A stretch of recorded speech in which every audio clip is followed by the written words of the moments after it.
क्योंकि आदमी बिना भोजन के जी नहीं सकता।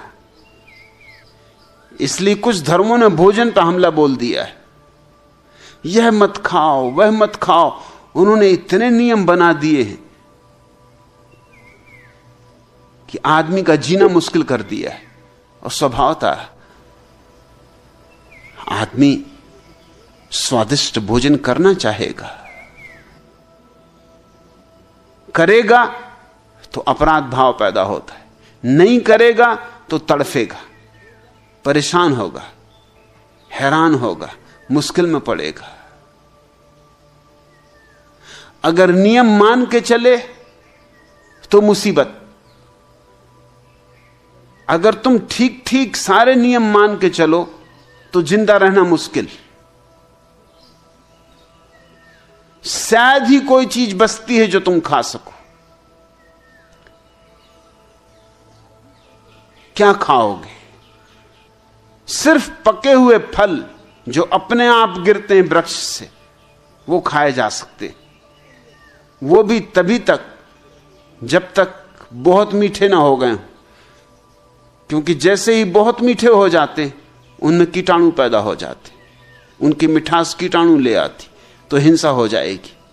अब ये समझना, जब तक वो बहुत ना पक जाएं अपने से गिरेंगे नहीं, बहुत पक जाएंगे उनमें कीटाणु पैदा हो जाएंगे।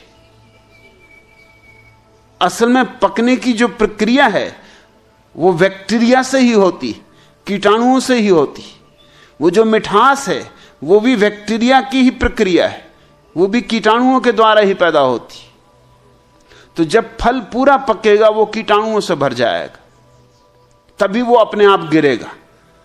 अगर फल कच्चा है तो उसमें कीटाणु अभी कम है, इसलिए पका नहीं। जब तक कच्चा है अगर तुम तोड़ते हो तो वृक्ष को चोट पहुंचती, और वृक्ष में जीवन।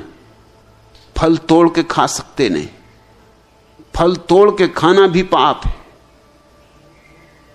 दूध पीते हो वह भी पाप है। तुम शायद चौंकोगे क्योंकि भारत के धर्म ऐसा नहीं मानते, लेकिन क्वेकर हैं ईसाइयों में, वो दूध पीने को पाप मानते हैं और उनकी बात में भी बल है। वो कहते हैं कि दूध जो है वो एक तरह से मां का रक्त ही है, खून ही है।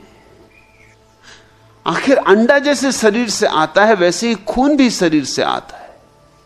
इसलिए तो